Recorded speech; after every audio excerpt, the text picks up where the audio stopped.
There का सभी प्रयोग in English speaking guys, there एक ऐसा एडवर्ब है जिसका यूज मल्टीपल सेंस में किया जाता है और अलग अलग जगहों पर अलग अलग सेंस में यूज किया जाता है।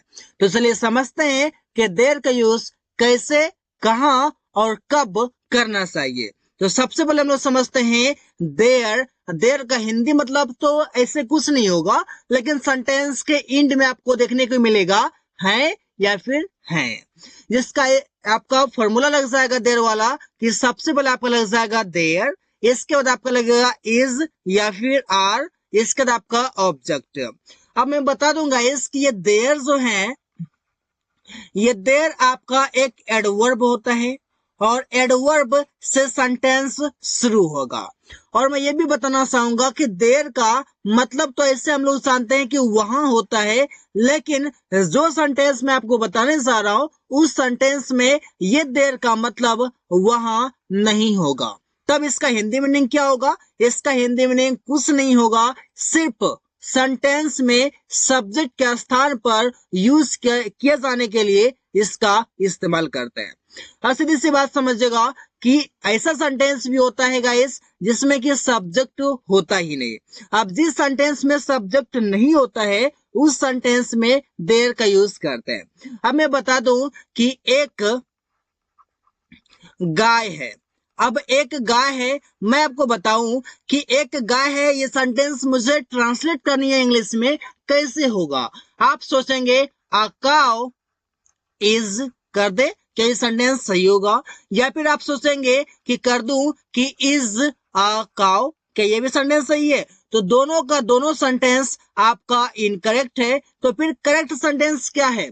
तो गाइस सबसे पहले ये समझिए कि इस सेंटेंस में आपका सब्जेक्ट है ही नहीं, और जिस सेंटेंस में सब्जेक्ट नहीं होता है उस सेंटेंस में सब्जेक्ट के स्थान पर यूज करते हैं देयर का, और उस देयर का यूज जो करते हैं उसका हिंदी मीनिंग कुछ नहीं होता है। जैसे एग्जांपल में देखिए, एक कार है, आप क्या सोचेंगे कि अब मैं यूज कर लूं इज अ कार, क्या सेंटेंस सही होगा? बिल्कुल नहीं होगा, एक गलत हो जाएगा। अगर मैं यूज कर दूं यहाँ पर कि देयर इज अ कार, क्या सेंटेंस सही है? 100% ये सेंटेंस सही है। एक फोन है तो आप यूज करेंगे देयर इज अ फोन, कि ये सेंटेंस सही है? बिल्कुल सही है, क्योंकि इन सभी सेंटेंसेस में आपका सब्जेक्ट नहीं है और सब्जेक्ट के स्थान पर यूज करते हैं देयर को, जो कि सेंटेंस के मीनिंग को कंप्लीट करता है ग्रामेटिकली रूप से भी, और ऐसे भी आप समझ सकते हैं। एक घर है, सेंटेंस कैसे बनेगा? There is a house, there is a house, it means एक घर है। अब बोले कि एक नल है तो सेंटेंस बन जाएगा देयर इज अ टैप। इसी प्रकार से एक कंप्यूटर है तो सेंटेंस बन जाएगा देयर इज अ कंप्यूटर।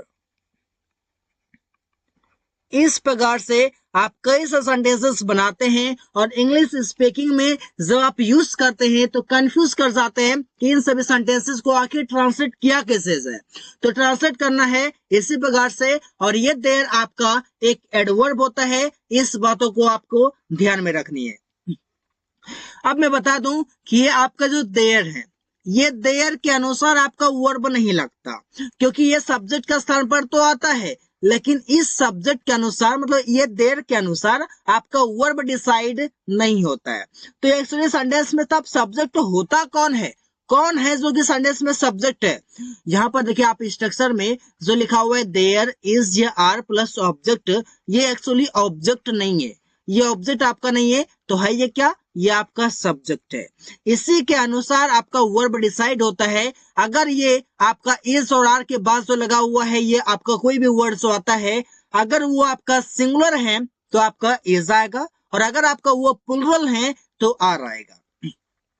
आप जैसे बोलते हैं कि एक समस्या है तो आप बोलते हैं देयर इज अ प्रॉब्लम, इस प्रकार से आप यूज करते हैं। अगर कह दूं कि समस्याएं हैं तो आप क्या बोलेंगे? उस समय आप यूज कर लेंगे देयर आर प्रॉब्लम्स। उसमें आप बोल देंगे देयर आर प्रॉब्लम्स। क्यों? क्योंकि ये प्रॉब्लम्स आपका क्या है, प्लुरल है, और ये प्रॉब्लम आपका क्या है, सिंगुलर है। ये सिंगुलर है तो इज लगा है, ये आपका प्लुरल है तो आर लगा हुआ है। इस तरीके से आप सारी चीजों को कनेक्ट कर पाएंगे। जहां पर आप यूज करते हैं, बोलते हैं एक मंदिर है, एक दुकान है, एक फोन है, एक लैपटॉप है। इस प्रकार से जब आप बात करते हैं तो वो सभी सेंटेंसेस आपका शुरू होगा देयर से, लेकिन वो देयर आपका सेंटेंस में सब्जेक्ट नहीं होगा, बल्कि वो एडवर्ब होता है, और एडवर्ब से भी सेंटेंस शुरू होता है। और एडवर्ब के बाद आपका जो वर्ब आता है, उस वर्ब के बाद लिखा जाने वाला वर्ड वो एक्चुअली सेंटेंस में सब्जेक्ट होता है। जो यहाँ पे प्रॉब्लम्स है तो इसके अनुसार आपका आर लगा हुआ है, ये प्रॉब्लम है तो आपका इज लगा हुआ है। जैसे आप देख रहे हैं कार सिंगुलर है तो इज लगा हुआ है, फोन सिंगुलर है तो इज लगा हुआ है, हाउस सिंगुलर है तो इज लगा हुआ है। जैसे मैं कर दूं कार्स, कार में एस लगा दूं, कार्स कर दूं तो इज आपका हट करके लग जाएगा आर, कि देयर आर, ये भी हट जाएगा, ये भी आपका देयर आर कार्स, ऐसे बोला जाएगा। तो आप यहाँ पर समझ सकते हैं बहुत ही इजी वे में। आगे समझते हैं गाइस, आगे लिखा हुआ है देयर, जिसका मतलब होगा था, थी। सेंटेंस के एंड में आपको देखने को मिलेगा। मैं आपको बता चुका हूं कि देयर का हिंदी मीनिंग अभी कुछ नहीं होगा, सिर्फ सब्जेक्ट का स्थान पर आता है। वो रियल में सब्जेक्ट होता नहीं, बल्कि एक एडवर्ब होता है। फॉर्मूला में समझिए, देयर लग जाएगा सबसे पहले, इसके बाद आपका वॉज से वर, सिंगुलर तो वॉज, प्लुरल तो वर। अब ये जो आपका ऑब्जेक्ट लिखा हुआ है, ये ऑब्जेक्ट आपका नहीं है, लेकिन जनरली हम लोग देखते हैं कि वर्ब के बाद आने वाला वर्ड ऑब्जेक्ट कहलाता है, लेकिन इस सेंटेंस में आपका ये ऑब्जेक्ट नहीं होगा, बल्कि ये आपका सब्जेक्ट होगा। इसी के अनुसार आपका वर्ब डिसाइड होगा, सिंगुलर होगा या प्लुरल होगा। अब देखिए कुछ एग्जाम्पल, जैसे कि बहुत सारी समस्याएं थी, पास्ट की बातें हो रही है। आप बोलेंगे देयर वर मैनी प्रॉब्लम्स। अब यहाँ पर वर क्यों यूज किए? आप यहाँ पर वॉज तो यूज कर सकते थे, क्यों नहीं करेंगे? एक ही जवाब आता है कि मैनी प्रॉब्लम्स आपका ये प्लुरल है, और अगर प्लुरल है तो फिर इसके लिए आपको वर यूज करना होगा, वॉज नहीं चलेगा। आगे समझिए, बहुत सारे कलमे था, तो सेंटेंस बनता है देयर वर मैनी पेन्स। आप यहाँ पर वॉज यूज नहीं कर पाएंगे, क्योंकि मैनी पेन्स आपका प्लुरल है। इसी प्रकार से एक पत्र था, तो आप सेंटेंस तुरंत लिखते हैं कि देयर वॉज अ लेटर। एक पत्र था, देयर वॉज अ लेटर। जैसे ही आप इस सेंटेंस में बोलते हैं कि वहां एक पत्र था, वहां एक पत्र था, तो आप बोलेंगे देयर वॉज अ लेटर, और लास्ट में आप यूज कर देंगे देयर, इसके बाद आप फुल स्टॉप लगा देंगे कि there was a letter there. और यहाँ पर जो लास्ट में देयर लिखा हुआ है, इसका तो मतलब वहां है, लेकिन सेंटेंस के शुरू में जो देयर लिखा हुआ है, इसका मतलब कुछ भी नहीं है। आगे समझिए, एक बस था, देयर वॉज अ बस, क्योंकि बस आपका सिंगुलर है तो वॉज लगा हुआ है, लेटर आपका वो सिंगुलर है तो वॉज लगा हुआ है, मैनी पेन्स प्लुरल है तो वर लगा हुआ है। आई होप कि आप ये सभी चीजें समझ चुके हैं, समझ में आ रहा है। बाइक था, ऐसे भी तो बोला ना कि बाइक था, एक बाइक था, ऐसे हम लोग एक को उतना नहीं वैल्यू करते हैं हिंदी में, लेकिन एक बाइक था, इंग्लिश में आपको तो वैल्यू करना पड़ेगा। देयर वॉज अ बाइक, एक बाइक था, इस पर सब बोलते हैं, बाइक आपका सिंगुलर है तो वॉज लग गया है। इसी प्रकार से कई सारे सेंटेंसेस आप इसलिए बना सकते हैं। आगे समझते हैं, आगे है देयर, जिसका मतलब होगा या होगी। अब इसका यूज आप कैसे करेंगे? सेम उसी तरीके से करेंगे, फॉर्मूला पे आपका सेम रहेगा, देर होगा, लेकिन फ्यूचर की बातें करेंगे। होगा मीन्स आपका फ्यूचर, और फ्यूचर की बातें करने के लिए आपको एक मॉडल वर्ब का यूज करना होता है, और वो है आपका विल। जैसे कि यहाँ पर आपका विल भी आएगा एक साथ। इसके बाद आपका यहाँ पर जो ऑब्जेक्ट लिखा हुआ है, ये ऑब्जेक्ट नहीं बल्कि आपका सब्जेक्ट है, और सब्जेक्ट क्यों है मैं आपको ये भी समझा चुका हूँ। अब समझते हैं एग्जाम्पल से, एक घड़ी होगा तो आप बोलते हैं there will be a watch. यहाँ पर सिंगुलर और प्लुरल का कोई झमेला नहीं है, आप इसलिए विल बी का यूज सभी के साथ कर सकते हैं। बहुत सारे पैसे होगा, there will be a lot of money. A lot of money मतलब बहुत सारे पैसे बोलते हैं, विल बी मीन्स होगा, देयर का ऐसे मीनिंग कुछ होगा नहीं। बहुत, वहां बहुत सारी चीजें होगा, वहां बहुत सारी चीजें होगा तो सेंटेंस बनेगा there will be many things. Many things मतलब बहुत सारी चीजें, कई चीजें। वहां लिखा हुआ है तो इस वहां के लिए आप लास्ट में यूज कर सकते हैं देयर का, और इस देयर का तो मतलब वहां है, लेकिन पहला देयर का मतलब कुछ भी नहीं है। सेंटेंस को कंप्लीट करने के लिए देयर का यूज करते हैं, और देयर यहाँ पर एक एडवर्ब है जो कि एडवर्ब से भी सेंटेंस शुरू होता है। जैसे आप बोलते हैं ना कि यहाँ बस आती है, यहाँ बस आती है, तो आप ऐसे भी तो लिखते हैं कि हियर कम्स अ बस, हियर कम्स अ बस, ऐसे भी तो लिखते हैं। यहाँ पर हियर आपका क्या है, यहाँ पर भी तो हियर आपका सब्जेक्ट, सब्जेक्ट के स्थान पर यूज किया गया है।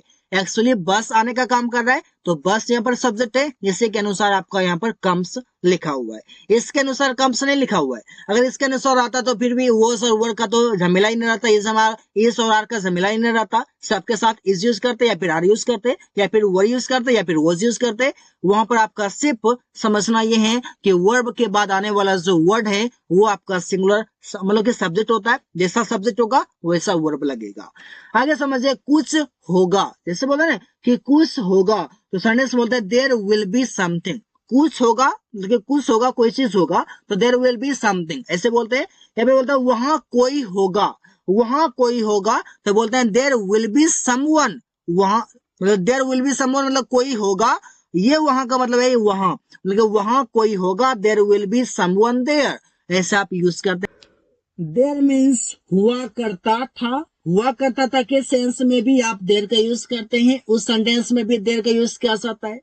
आप समझते हैं फॉर्मूला क्या होगा, देयर यूज्ड टू, इसके बाद आपका आएगा हैव, आ सकता है आपका बी, ये दोनों आ सकता है, इसके बाद आपका कोई ऑब्जेक्ट। आप समझते हैं एग्जाम्पल, जैसे वहां एक राजा हुआ करता था, तो आप सेंटेंस बनाते हैं there used to be a king. There is there का मतलब है वहां के लिए। अगर there used to be a king there, वहां एक राजा हुआ करता था, वहां एक शेर हुआ करता था। There used to be a tiger there, a lion there, इस पर से आप बोलते हैं। बहुत सारे पैसे हुआ करता था, there used to have a lot of money. आपके यहाँ पर पैसे हुआ करता था, आप यहाँ पर पोजेशन की बातें करते हैं, पोजेशन की जैसे आप बातें करते हैं, वहां पर आप हैव का यूज कर सकते हैं। और यही से आप होना के सेंस में आप बी का यूज करते हैं, होना के लिए बी का यूज करते हैं, लेकिन जब पोजेशन की बातें हो तो वहां पर आप हैव का यूज करते हैं। इसी प्रकार से बहुत सारे दोस्त हुआ करता था, there used to have many friends, ऐसे बोल सकते हैं। या फिर आप होना के सेंस में बोलते हैं कि सिर्फ हुआ करता था, तो होना के लिए तो आप बी का यूज करते हैं, शायद तो आप यहाँ पर बी का यूज कर सकते हैं, लेकिन मीनिंग सेंस हो जाएगा, पोजेशन की बातें होगा नहीं। सो गाइस आगे समझिए देयर जिसका मतलब होता है वहां, जो कि हम लोग ऑलरेडी जानते हैं कि वहां के लिए हम यूज करते हैं देयर। फॉर्मूला सब्जेक्ट वर्ब, इसके बाद आपका देयर। आज के एग्जांपल, मैं वहां जाना चाहता हूं, तो सेंटेंस बनता है I want to go there. I want to go there, मैं वहां जाना चाहता हूं, देयर का मतलब है वहां। इसी बात से वह वहां नहीं रहता है, ही डजंट लिव देयर। इसी प्रकार से आप और भी सेंटेंसेस बनाते हैं, तुम वहां नहीं पढ़ते हो, you don't study there. You don't study there मतलब तुम वहां नहीं पढ़ते हो। वे लोग वहां खेलते हैं, दे प्ले देयर, इस पर से बोलते हैं देयर मीन्स वहां के लिए हम यूज करते हैं। गाइस आगे हैं देयर मीन्स होना चाहिए। आप देखिए इसका कैसे हम यूज करते हैं होना चाहिए के लिए देयर को। फॉर्मूला हो जाएगा देयर शुड बी, इसके बाद आपका हो जाएगा कोई ऑब्जेक्ट। एग्जाम्पल, जैसे कोई संदेह नहीं होना चाहिए, जैसे बोला कि कोई संदेह नहीं होना चाहिए, सेंटेंस बनाते हैं there should be no doubt. There should be no doubt, या फिर आप बोलते हैं there should not be any doubt. दोनों तरीके से आप सेंटेंस को बनाते हैं। कोई समस्या नहीं होना चाहिए, there should not be any problem. वहां कोई कार नहीं होना चाहिए, तो सेंटेंस बनेगा there should not be any car there. There का मतलब है वहां के लिए। आप शायद इस सेंटेंस को बोल सकते हैं there should be no car there, ऐसे भी आप बनाते हैं। तो बहुत सारे तरीके हैं जो आप सेंटेंस को बना सकते हैं दोनों तरीके से। कक्षा में अनुशासन होना चाहिए, तो सेंटेंस बनेगा there should be discipline in the class. Class में अनुशासन होना चाहिए।